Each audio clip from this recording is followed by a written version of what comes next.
jogadores se apresentavam para jogar, aí eu não posso cobrar ímpeto dos jogadores em campo, porque quando tu solta a corda, para tu puxar a corda de novo, é muito difícil. O treinador se atrapalha na escolha do time. Eu reconheço que o Igor e o Gilberto são jogadores abaixo do nível do aceitável para jogar no Internacional, mas na Chapecoense eles seriam titulares. Então, qualidade do grupo do Inter não serve para ontem, porque o grupo do Inter é muito melhor no completo do que o do adversário. O que aconteceu ontem foi mais um capítulo da bagunça que é o time do Internacional, desorganizado por conta de um treinador incapaz de fazer algo melhor. O Inter, se eu pegar só os 2 últimos jogos, contra o Cruzeiro e contra a Chapecoense, se tivesse tido um trabalho coerente e razoável do seu treinador, é hoje líder do Campeonato Brasileiro ao lado do Cruzeiro. É uma série de erros, não há mais justificativa a não ser o nome para que Abel continue sendo o técnico do Internacional. O técnico do Inter deveria ter sido demitido há 2 meses. E não foi, como não vai ser demitido agora também. Então, que aceitem o que está acontecendo, porque foi o Inter que quis que isso acontecesse. Nos últimos 2 anos, só para recordar, o Inter fez isso que o Baldassi está pedindo. E ficou até a última rodada lutando para não cair. Tirou o Dorival, colocou o Fernandão, piorou. Tirou o Dunga, colocou o Klemer, piorou em relação à tabela de classificação. E esse trabalho do Abel, que é mal feito, é um trabalho que deixa o Inter na zona de Libertadores e à frente do seu eterno rival desde o começo. E não é tão ruim assim, porque a ponto de dar esperança de poder ganhar do Cruzeiro, é porque se via que tinha bala na agulha, inclusive com esse treinador. Porque esse treinador é que está mantendo o Internacional no G3. E se o Inter ganhar o jogo do Fluminense, que não é nada impossível, até se não ganhar, fazer o quê? Futebol se troca treinador também, mas o Internacional será o segundo colocado do Campeonato Brasileiro já neste final de semana, porque se enfrentam Atlético e São Paulo. Então, se tem percalços no meio do caminho, e tem, se o Abel erra, agora escalando os jovens. Algumas vezes não escalou, agora escalando os jovens. Está escalando. Só na ruim. Não, na ruim não. Ué, jogar contra o Cruzeiro é ruim, então o jovem é ruim, então. Se o cara é ruim, se o cara é bom, ele vai lá e joga contra o Cruzeiro. O Bertoldo não ia jogar aquela partida que jogou ontem. Bala na agulha, o Inter tem muito. O Internacional tem um dos grupos mais qualificados do Brasil. O Inter tem D'Alessandro e tem Alex. O Internacional era para estar brigando pelo título brasileiro. O Inter não tem quem atire com o revólver que tem essa bala na agulha. O Inter tem um treinador que não mostra a capacidade de organizar esse time, que é um dos melhores grupos do Brasil, que está brigando pelo título. Eu acho que o Inter está desorganizado, o Fluminense está, o Grêmio estava, o Atlético Mineiro estava, o São Paulo estava, porque o futebol é assim. A folha do Inter é maior que a da maioria desses clubes não é maior, que tu citou. É a mesma coisa. O Inter, eu não posso aceitar vaga Libertadores como sendo do tamanho do Internacional. Se eu critico o Grêmio que comemora a vaga Libertadores, tem que criticar o Inter também. Mas eu acho que vaga Libertadores... O Inter só não está brigando pelo título por causa do Abel. A vaga da Libertadores é pouco para qualquer dos times. Para o Inter, para o São Paulo, para o Fluminense, então, para o Atlético Mineiro. Problema no meio do caminho. Com todos eles. Para mim, foi o Abel. O Abel, o Muricy, o Mano, são todos incompetentes. Eu já disse em algum momento, né, que a direção do futebol, a direção do tem um discurso. Tem um discurso. Até ontem o discurso do Marcelo Medeiros foi forte, tal, falando em vergonha e tudo mais. Mas eu sempre coloquei para vocês uma questão que me parecia sem resposta, mas cada vez mais eu as tenho, sem que me digam. Que o Abel, ele até conversa, mas ele manda sozinho. O que foi feito ontem com o Nilmar foi uma barbaridade. Eu não acho. Tá? Uma barbaridade. Olha aqui, ó. Mas ninguém é tão imaculado que não possa estrear porque está perdendo o jogo. Mas não é, mas o Nilmar é um fato novo. Ele já está ganhando salário, não já tem contrato assinado. Eu vi para Bandeirantes, estreei no mesmo dia. Bom, mas para um pouquinho. É isso, eu não tenho que ficar sendo preparado o meu botó, fazer gargarejo, fazer fonoaudióloga para estrear. Não, tu estreou no Grenal. Nós esperamos um momento bem especial. Analogias falando 3 horas. Eu queria dizer o seguinte para vocês. Se o meu filho de 2 anos e 8 meses, o Antônio, quebrar o nariz, eu já aviso o Ribeiro agora. Eu não trabalho uma semana.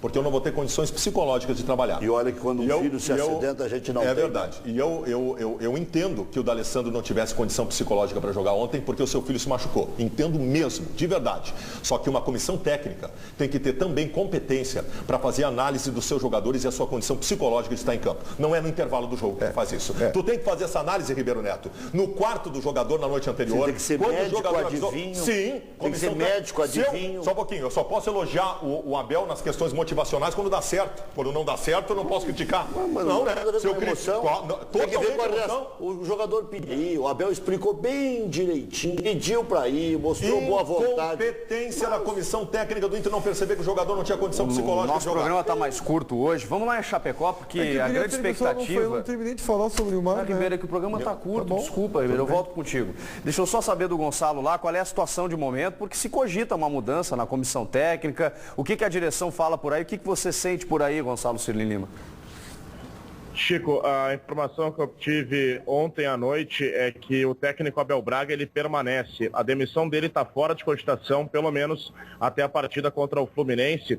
E também muitos torcedores nos questionam nas redes sociais, principalmente, se o Abel não pode entregar o cargo. Isso também não aconteceu ontem à noite. Ele não entregou o cargo e a direção do Inter vai manter o Abel Braga no comando da equipe. Aqui em Chapecó, seguem o vice-futebol Marcelo Medeiros, o diretor de futebol Roberto Melo e também o executivo Jorge Macedo. O presidente Giovanni Luigi, como já estava previsto, voltou para Porto Alegre e vai acompanhar o Inter apenas a partir de amanhã, quando o Inter já estiver na capital gaúcha de volta. Por enquanto, o Abel permanece. Caso o resultado seja ruim contra o Fluminense, aí é outra história, uma outra avaliação pode ser feita. Mas, por enquanto, ele permanece normalmente no seu cargo. Muito bem, a gente segue. Deixa eu botar o telespectador na roda, porque tem muita gente participando aí, né, Roberto? Vamos lá, tem de tudo. Piada, então, nem se fala. O Rafael Braga. Com o Abel, o Inter corre o risco de cair fora do G4. O Abel não consegue mudar mais nada no nosso time, sempre teimoso. O Emerson Figueiró. O Internacional só vai viajar de TAM, porque de gol já tá cheio. O Luiz Sopper. Fiasco do meu clube, mas não sou torcedor de resultados. O clube é maior que isso. Vamos, meu Inter, levanta a cabeça. E a Janice Tavares manda um beijo para o Juliano Tavares, completou 16 anos ontem, está sempre ligadinho no programa. Um beijo a todos. Valeu. Então um beijo para ele. Valeu. Ribeiro, você estava falando sobre o Nilmar, complete que eu Não, por que eu acho que foi uma barbaridade? Olha só, gente, o Internacional já estava tomando 3, tá? Sim. Então assim, ó, o que é... Por isso que os dirigentes estão lá. Por isso que, porque senão não precisa estar lá. Se eles não fazem nada, não precisa estar lá. Gente, olha aqui, ó, tomou 3-0. Qual é o único fato novo que o Inter tem ou teria para domingo? Pro jogo contra o Fluminense? Para chamar o torcedor, para tentar, agora vamos recuperar, ó, tá estrear o Nilmar e tal. Não é nem isso. Perfeito. Conseguiram estrear o Nilmar tomando 5. Não, tava 3. Peraí, porque nós tomou 5. Ele não ia recuperar. Peraí, com 30 minutos.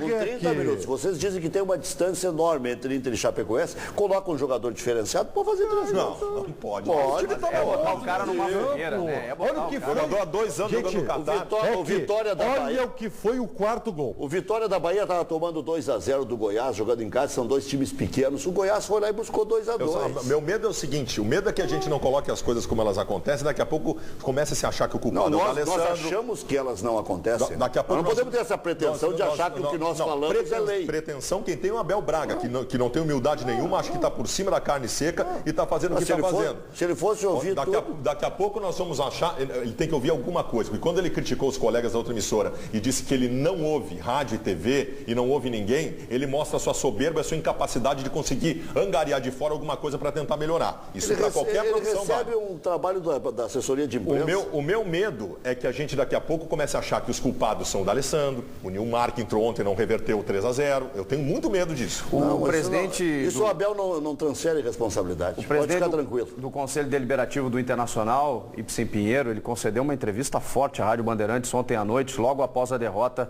para a Chapecoense. Ele não poupou críticas ao técnico Abel Braga.